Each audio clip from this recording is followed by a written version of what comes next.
Hello everyone, हमारा question है why are metals called electropositive element versus non metal are called electronegative element.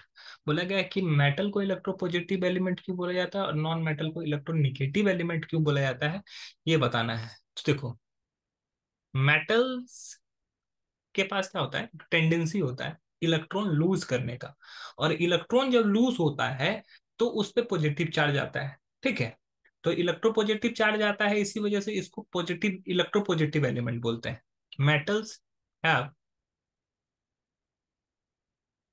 Tendency to lose electrons and form positive ion. Electron lose करने से क्या होता है, positive ion आता है।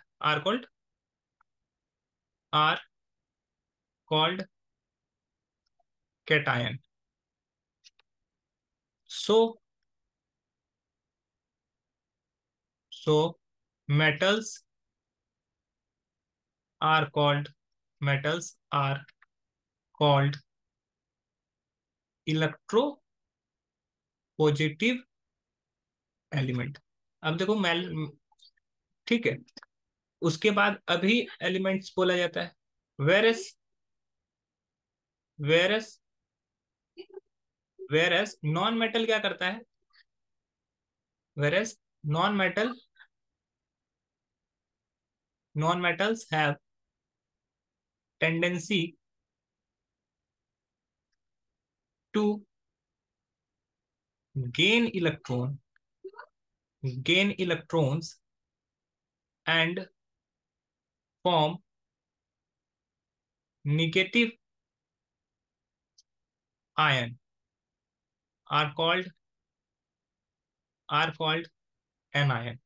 अब ये निगेटिव आयन बनाता है जिसको एनायन बोलते हैं। ये इलेक्ट्रॉन गेन करता है, इलेक्ट्रॉन गेन करने से उस पर निगेटिव चार्ज आता है।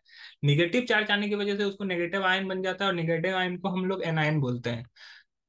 इसी वजह से so non metals non metals are called are called electronegative element.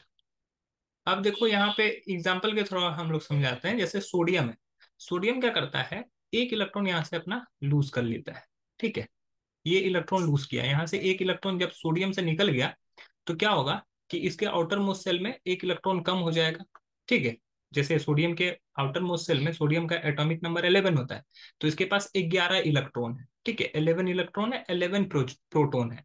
तो इसमें से 11 में से एक इलेक्ट्रॉन ये निकाल देता है। इसका इलेक्ट्रॉन रखने का तरीका होता है 281 281।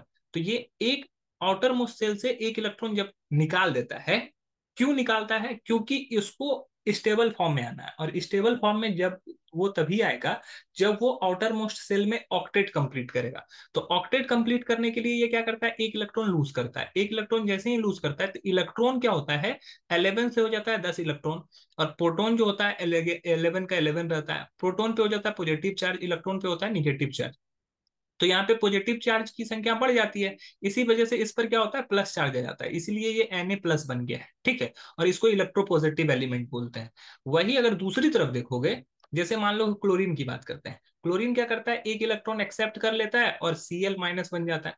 तो क्लोरीन का अगर रियल फॉर्म देखोगे, क्लोरीन का एटॉमिक नंबर 17 होता है, इलेक्ट्रॉनिक कॉन्फ़िगरेशन 287।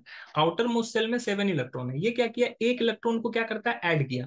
क्लोरीन था नॉर्मल फॉर्म में, एक इलेक्ट्रॉन को ऐड करेगा। तो इसके पास 17 इलेक्ट्रॉन है और 17 प्रोटॉन है। इलेक्ट्रॉन पे माइनस चार्ज, प्रोटॉन पे प्लस चार्ज। तो जैसे ही ये एक इलेक्ट्रॉन एक्सेप्ट करेगा, ठीक है, एक्सेप्ट करने के बाद 7 में से एक और ऐड हो जाएगा, तो इलेक्ट्रॉनिक कॉन्फ़िगरेशन इसका क्या हो जाएगा, 288। आउटर मोस्ट सेल में 8 इलेक्ट्रॉन कंप्लीट हो गया, और इलेक्ट्रॉन का संख्या जो 17 था वो 18 हो गया। तो निगेटिव चार्ज यहाँ पे बढ़ गया। निगेटिव चार्ज बढ़ने की वजह से इस पे माइनस चार्ज आता है। ठीक है, प्रोटॉन उतना का उतना ही रह गया, प्रोटॉन 17 था 17 ही रह गया, लेकिन इलेक्ट्रॉन 17 से 18 हो जाता है, 17 से 18 हो जाता है, इस पे माइनस चार्ज आता है। तो इसको इलेक्ट्रॉन निगेटिव एलिमेंट बोलते हैं।